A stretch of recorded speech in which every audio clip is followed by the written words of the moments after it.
Assalamualaikum warahmatullahi wabarakatuh. Kembali lagi di channel Psikis Loh Kena. Apa kabar nih sobat psikis semuanya? Ketemu lagi dengan saya Uci di channel Psikis Loh Kena. Dan kali ini kita ada di segmen cermis atau cerita misteri. Nah, kali ini cerita misterinya adalah datang dari pengalaman saya sendiri. Jadi hari ini kita dengerin cerita tentang pengalaman mistis saya waktu saya tinggal di salah satu rumah masih di kota Bandung. Tapi ini rumahnya udah beda dari cerita yang waktu 2 tahun tinggal di rumah kontrakan. Nah, ini tuh ceritanya, jadi saya itu tinggal di sebuah rumah tapi udah bukan di komplek. Nah, rumah ini ada di tengah-tengah perkampungan. Penasaran gak sobat psikis dengan cerita saya?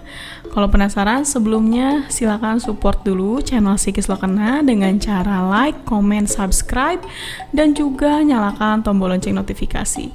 Terus, sobat psikis share deh cerita-cerita yang ada di Psikis Loh Kena ke semua sosmed kalian, ke teman-teman kalian, ke keluarga kalian, dan ke pasangan kalian. Jadi kalian bisa dengerin ceritanya bareng-bareng dan jangan lupa pakai headset. Oke, saya udah siap cerita nih. Sobat psikis juga harus siap-siap Psikis Loh Kena.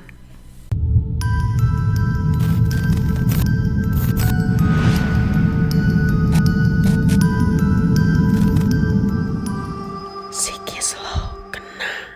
Baiklah sobat psikis, cerita kali ini adalah cerita pengalaman mistis nyata yang saya alami sendiri di tahun 2014, di mana waktu itu saya tinggal di sebuah rumah di daerah Ciwastra, Bandung. Nah, sobat psikis kalau memang tahu daerahnya ataupun ciri-ciri tempatnya, sobat psikis kayaknya nggak usah disebarin ya, karena memang rumah ini sekarang masih ada penghuninya gitu. Maksudnya kayak masih ditempatin, walaupun saya udah nggak tinggal di situ. Dan itu adalah masih rumah berkaitan dengan keluarga suamiku. Oke, jadi sedikit gambaran aja. Rumah ini tuh sebenarnya rumah kedua yang kita tempatin di Bandung. Jadi kalau sobat psikis udah dengar cerita yang 2 tahun tinggal di kontrakan berhantu, nah itu adalah rumah pertama di mana kita sebagai suami istri tinggal gitu. Nah, waktu itu rumahnya itu di daerah Riung Bandung, which is Riung Bandung sama Ciwastra itu deket lah, nggak terlalu jauh, karena dia kayak masih satu kecamatan dengan rumah yang kedua ini. Itu kecamatannya namanya Kecamatan Rancasari. Oke, long short story, waktu itu pertama kali lihat rumah itu tuh udah tua banget, temboknya udah pada ngelupas, gentengnya tuh bener-bener genteng jadul, dan rumah itu tuh kayak udah gak layak tinggal gitu sih kalau buat saya. Makanya waktu itu saya bilang sama suami, kayaknya rumah ini harus direnov dulu baru bisa kita tempatin gitu kan. Akhirnya waktu itu kita renov rumahnya sampai alhamdulillah rumahnya layak tinggal gitu kan, jauh lebih baik daripada keadaan yang sebelumnya. Tapi memang bangunan aslinya itu nggak banyak yang dirubah, cuman kita perbaiki dan kita tambah-tambahin aja. Kayak tadinya nggak ada kitchen set, terus nggak ada wastafel, nah kita tambahin, kita bikin. Terus rumah ini itu basicnya dia itu sebenarnya 1 lantai rumahnya, tapi si pemiliknya itu kayaknya bikin lantai kedua ini apa ya, kayak semacam lantai 2 emergency gitulah. Karena pas saya naik ke atas itu, si tangganya pun terbuat dari kayak papan gitu, papan tebel, kayu lah, kayu papan gitu. Terus pas udah naik ke atas, di lantai 2-nya tuh ternyata si lantainya juga lantai kayu sobat psikis. Jadi bukan yang didak gitu loh lantainya tuh, jadi bener-bener kayak lantai 2 darurat lah, serba dari kayu, tapi memang si dindingnya mah tembok gitu. Terus di luar juga ada kamar mandinya tuh lantainya cuman peluran gitu aja. Terus di situ ada temboknya tuh dari kayu-kayu gitu yang ditutup terpal, pokoknya kayak gitulah, kayak kumuh banget. Waktu itu aku ngeliatnya kayak gitu. Nah, si lantai 2 ini pun kamar mandinya kayak udah lama nggak pernah difungsikan, dan kamarnya juga lantai 2 itu memang nggak pernah ada yang nempatin gitu. Lantai 2 ini juga punya teras Sobat Psikis. Jadi kalau ngelihat rumah itu serem juga gitu. Kalau secara kita sepintas ngelihat tuh kayaknya ngeri juga ya gitu ini rumah. Nah, tapi karena ya kita mau tinggal di situ, otomatis kita harus menerima apa adanya ya kan rumah itu. Singkat cerita, waktu itu pindah ke situ tuh anakku berumur 1 tahun. Nah, di tahun 2014. Jadi suamiku itu buka klinik akupuntur, kan cerita yang waktu itu juga di rumah kontrakan yang 2 tahun itu juga suamiku buka klinik akupuntur. Nah, di rumah kedua pun si klinik akupunturnya dipindahkan gitu kan ke situ, ikut buka juga. Posisi klinik akupunturnya itu, jadi ini rumah utama. Nah, di sampingnya itu ada rumah sambungan rumah, atasnya ada lantai keduanya. Jadi gimana ya? Jadi rumahnya itu kayak rumah utamanya tuh satu gede. Nah, di sampingnya tuh kayak ada tambahan rumah itu yang 2 lantai itu. Nah, di bawah itu cuma kayak garasi, tapi disekat gitu sama tembok. Nah, terus dikasihlah lubang pintu, tapi nggak ada daun pintunya. Jadi sama suamiku ruangan itu difungsikan sebagai ruang akupuntur perempuan dan ruang akupuntur laki-laki. Nah, ruang akupuntur yang perempuan itu terletak di dalam, kalau yang laki-laki itu di depan. Ruangan itu cuma dipisahin sama tembok dan ada lubang pintu. Nah, itu kalau malam-malam suamiku suka naro motor, karena kita kan nggak punya garasi motor ya, dan takut juga kalau taruh di luar. Jadi waktu itu naro motor itu pasti di ruang terapi atau ruang akupuntur laki-laki, which is yang di bagian depan. Terus setiap malam itu pasti si klinik akupuntur itu dimatiin semua lampunya. Nah, malam itu saya lupa itu malam hari apa, tanggal berapa, yang jelas pokoknya itu kejadian gak dilupain banget ya, gak bisa dilupain, karena malam itu yang ngalamin ternyata bukan saya doang gitu.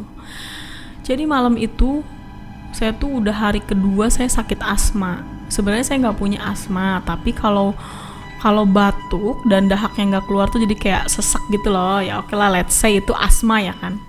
Nah, jadi saya tuh lagi sakit asma. Akhirnya karena udah 2 hari nggak enak tidur, saya tuh minta diakupuntur sama suami.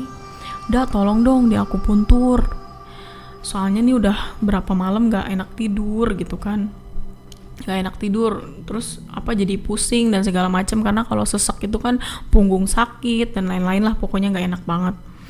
Udah gitu kata suamiku, yaudah ayo, tapi ini udah malam kata dia. Saya tuh minta diakupuntur tuh kurang lebih jam 10-an lah pokoknya.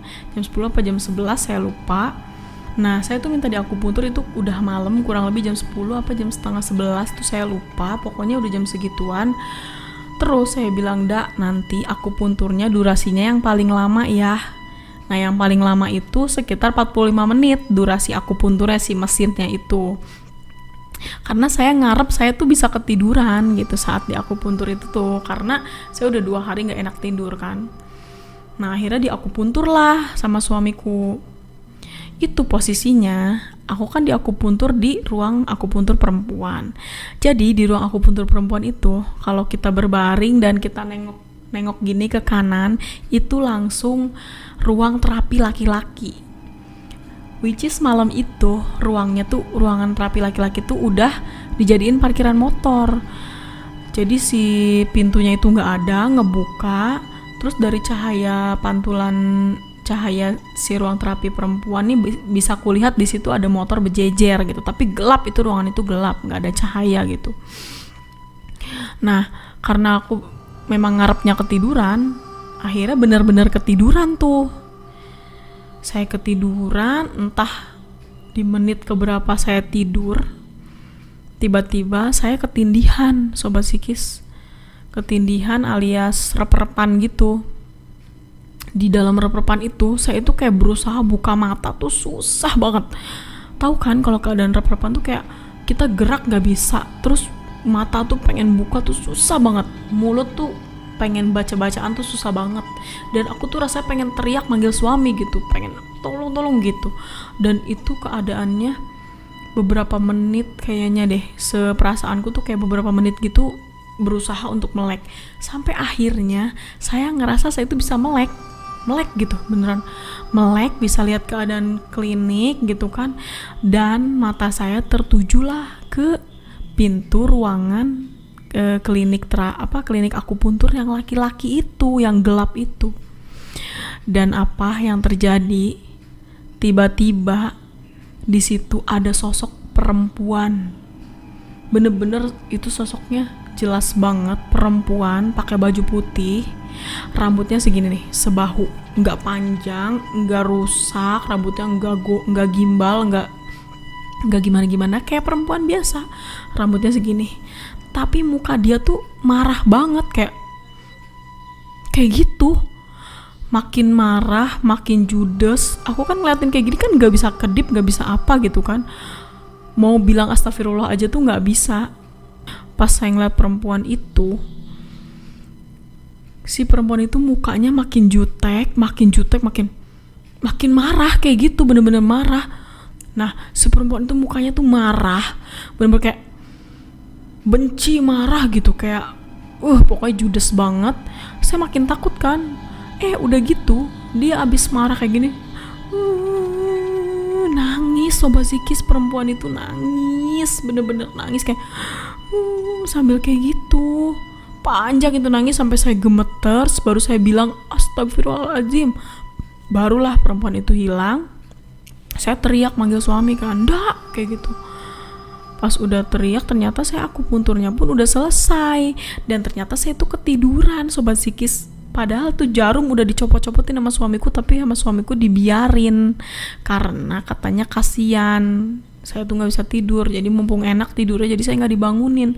Larilah saya ke kamar, tapi saya nggak mau cerita malam itu gitu kan, karena pikir saya ini udah malam, udah tengah malam, masa saya cerita kayak gituan gitu kan, bikin parno orang rumah aja. Mana waktu itu kan keadaannya tinggalnya cuma sama suami sama anak doang gitu kan, anak masih kecil juga, umur 1 tahun. Jadi akhirnya saya memutuskan tidur aja lah gitu kan. Nah, pagi-paginya saya tuh udah ngerasa enakan nih sobat psikis, karena udah di akupuntur, sesaknya tuh udah berkurang banget, alhamdulillah mendingan. Seperti biasa kalau pagi-pagi di rumah tuh suka ada tukang sayur yang lewat kan. Nah, sayur gitu lewat, berhentilah dia di depan rumah.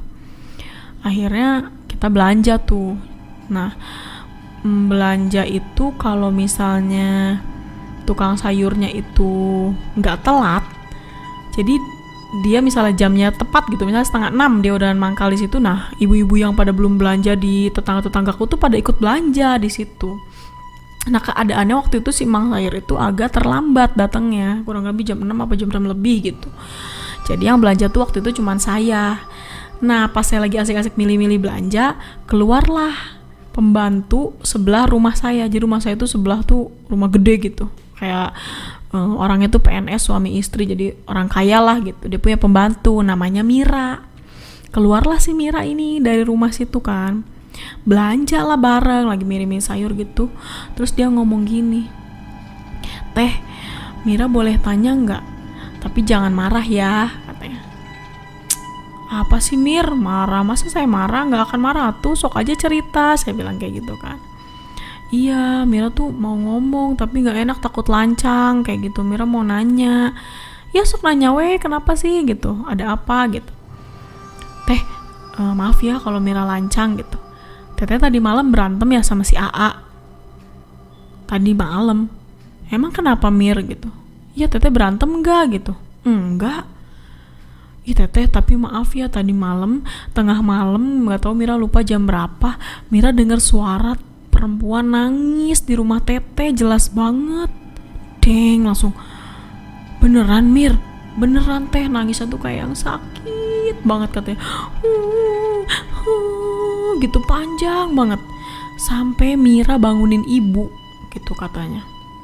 Mira bangunin ibu, Mira bilang, Bu, itu si Teteh berantem kayaknya sama si AA gitu. Soalnya nangisnya kayak gitu, takutnya ada apa-apa. Mungkin si Mira maksudnya dikiranya saya kena KDRT atau apa gitu. Jadi sampai bangunin majikannya tuh dia malam itu. Enggak Mir, Teteh gak nangis gitu, Teteh juga gak berantem. Beneran Teh, wallahi katanya. Mira denger banget sampai ibu juga bangun, ibu juga denger. Itu saya bener lagi belanja merinding banget karena saya juga ngelihat si perempuan itu nangis malam itu. Bener-bener kayak gitu lama nangisnya. Dan ternyata Mira dan majikannya juga denger perempuan itu nangis malam itu, Sobat Psikis. Itu udah merinding banget parah. Karena saya pikir selama ini kalau rep-repan itu kalau misalnya ditampakin sosok kayak gitu ya, pikirku ya alam bawah sadar aja gitu, kayak halu gitu kan. Ternyata itu sampai nembus ke tetangga aku dong suaranya. Dan itu jelas banget kata dia. Sampai dia berani banget bangunin majikannya gitu. Gila sih, parah banget. Nah oke lah, sampai saya bilang enggak Mir, Teteh enggak. Nah dia pun ketakutan kan, terus siapa dong Teh yang nangis? Enggak tahu Mir. Dan saya pun enggak cerita gitu, saya tadi malam ngeliat sosok perempuan itu.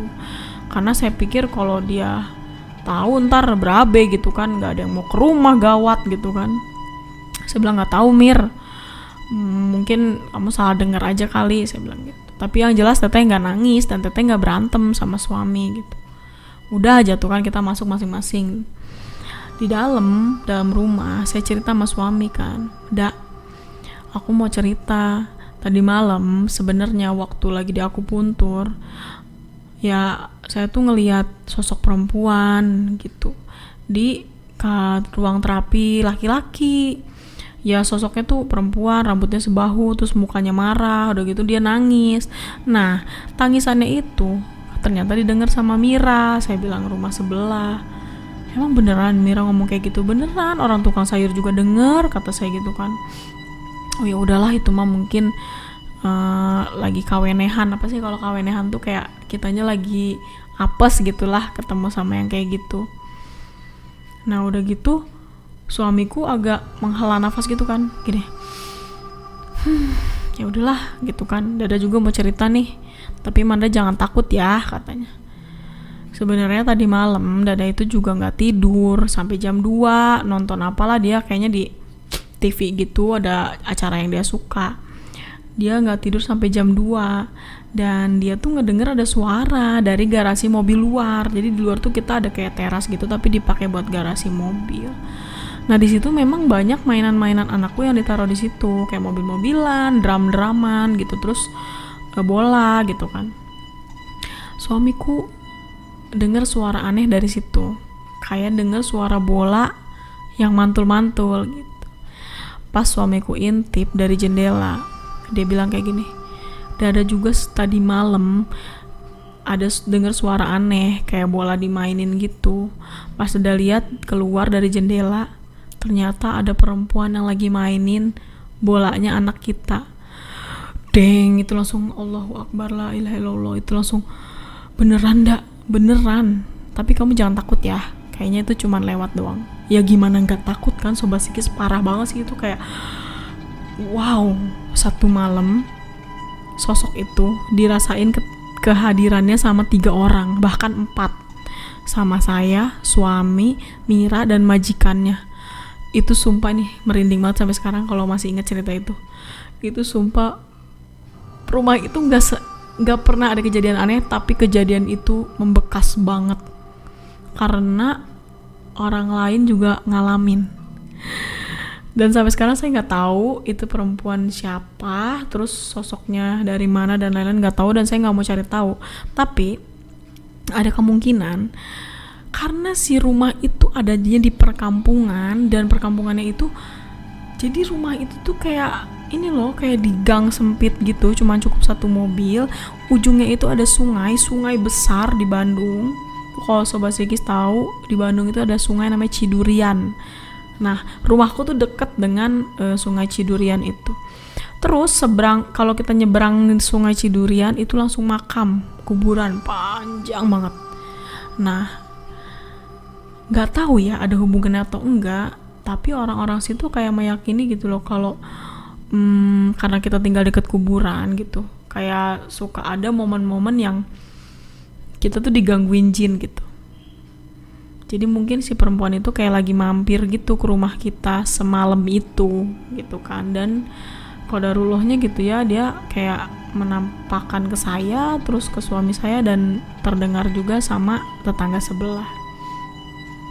Itu ceritanya Sobat Psikis tentang rumah di Ciwastra. Dan itu tuh sampai sekarang lumayan membekas, karena sampai sekarang saya masih ingat gambaran sosoknya. Tapi memang wajahnya sih lupa karena wajah perempuan aja gitu kan. Cuman wajah marahnya tuh masih inget, dan suara tangisan itu kayak masih serem banget. Dan kata-katanya Mira itu sih yang parah, yang paling merinding. Dia denger juga gitu kan. Wow. Itu Sobat Psikis ceritanya. Oh iya, ada lagi. Jadi dulu itu di rumah itu saking sepinya sampai jarang banget ada tukang jualan yang lewat. Paling ada bakso, itu pun orang yang jualan bakso adalah orang pribumi situ, yang dia udah tahu daerah situ gimana kondisinya gitu. Nah, dia berani jualan tiap malam, bahkan dia memang pemberani banget sih, sampai tengah malam dia masih keliling tuh jualan bakso. Tapi waktu itu ada tukang mie tek-tek. Aneh banget, bukan aneh banget, tumben banget. Dan saya happy banget ada tukang mie tek-tek lewat, tek-tek-tek gitu. Loh, ini mah bunyi jualannya tuh beda gitu, nggak kayak tukang bakso, ini tukang apa nih? Langsung keluar, ternyata jualan mie tek-tek. Akhirnya aku panggil lah, Mang, mama mie tek-tek gitu. Jajanlah kita malam itu. Terus dia nanya, pas dia udah beres-beres mau berangkat lagi, dia nanya, teh, kalau jalan yang di ujung sana ada jalan nggak? Ada, kataku, ke sana bisa nembus ke jalan raya juga gitu kan. Tapi di ujung sana teh kuburan, terus ada sungai juga. Oh gitu, ya udahlah nggak apa-apa, saya mau ke sana, ada kan masih ada kampung kan, masih ada, kataku. Rame sih, padat penduduknya mah gitu. Ya udah tuh, makasih ya teh, saya pergi lagi. Jalanlah si tukang mie tek-tek itu ke sana. Itu kurang lebih jam 9:30-an sih, udah lumayan malam. Saya juga sampai yang edon si emang ini gitu kan, beranian banget gitu kan mau jalan ke sono. Akhirnya dia berangkat ke sana. Terus besokannya malam-malam nih kita tungguin lagi tuh mie tek-tek itu, kok nggak lewat lagi gitu kan. Mana ya si emang itu ya, mie tek-teknya enak lagi gitu, tapi kok nggak balik lagi, nggak jualan lagi.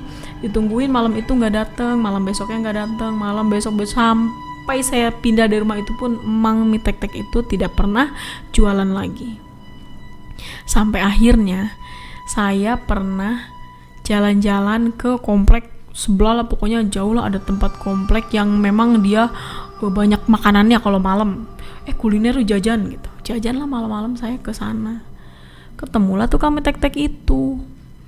Mang, masih inget nggak? Saya yang di daerah Jalan Anu gitu kan, yang waktu itu saya beli. Oh iya teteh. Iya saya nggak pernah jualan ke situ lagi teteh, nggak mau, kata dia. Iya sih emang meni ditunggu-tungguin teh nggak kesini-sini lagi gitu kan. Iya, kata dia, saya nggak berani teteh jualan di situ lagi mah, cenah. Jadi katanya dia itu abis dari rumahku itu nggak ada yang manggil lagi, jadi nggak ada yang beli lagi. Nah dia jalan terus sampai ujung gang, sampai ke sungai itu, dan di ujung sungai itu yang berbatasan sama kuburan ada satu pos ronda kosong. Ada yang panggil lah, katanya ibu-ibu, Mang, kayak gitu.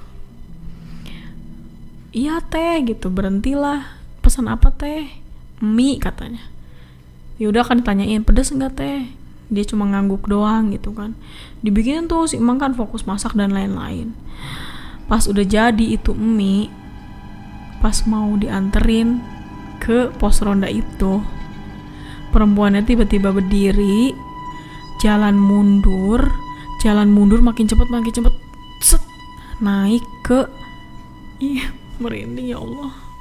Dia jalan mundur terus kayak loncat tinggi gitu, duduk di siapa? Itu sumpah ini masih merinding banget. Jadi si perempuan itu jalan cepat ke belakang, mundur, set, loncat di tembok makam, sobat psikis.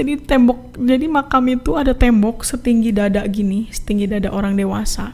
Dia duduk di situ nangkring dan dia ketawa, kayak gitu. Dan itu si emang dari situ lari, sobat psikis. Tuh si tanggungan mie-nya gitu ditinggal sama dia. Dan baru diambil katanya besokan harinya. Itu yang bikin dia trauma dan gak jualan lagi di rumahku. Pantesan, ya Allah, kataku jadi merasa bersalah kan sayanya nunjukin ke sana ada jalan, ternyata dia beneran diganggu dong. Itulah sobat psikis cerita tentang rumahku yang di Ciwastra. Nah, gimana sobat psikis, ceritanya serem gak sih? Serem banget ya. Kalau misalnya sobat psikis suka dengan cerita ini, jangan lupa jangan pelit-pelit like, terus komen aja part mana yang sobat psikis sukai dari cerita ini. Terus sobat psikis juga boleh share video ini ke semua teman-teman kalian, keluarga kalian, dan juga mungkin pasangan kalian, tetangga kalian juga boleh. Terus dinyalakan lonceng notifikasinya. Dan jangan lupa yang belum follow Instagramnya Psikislokena, boleh juga follow kita di Instagram di @psikislokena. Karena di sana suka ada update-update dan kita juga suka live di Instagram.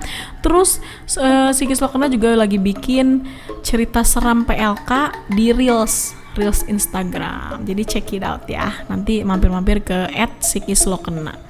Baiklah sobat psikis, sampai di sini aja cerita yang saya bawakan. Mudah-mudahan bisa diambil hikmah baiknya dan juga bisa menambah keimanan kita semua. Karena kita itu harus yakin bahwa Allah menciptakan jin dan manusia, tapi tugasnya hanya untuk beribadah kepada Allah. Dan makasih banyak untuk sobat psikis yang selalu support. Terus jangan lupa untuk sobat psikis yang mau jadi Nara Misteri walaupun gak bisa datang karena kita nih lokasinya di Cirebon. Kalian di Cirebon dan sekitarnya mau mampir ke studio untuk cerita jadi Nara Misteri boleh banget. Tapi kalau sobat psikis yang berada jauh dari Cirebon, boleh kirim cerita kalian melalui email di faraditasuci@gmail.com atau via DM Instagram di @psikislokena. Baiklah, sekian cerita dari saya. Billahi taufiq wal hidayah. Wassalamualaikum warahmatullahi wabarakatuh. Siap-siap psikis lo kena.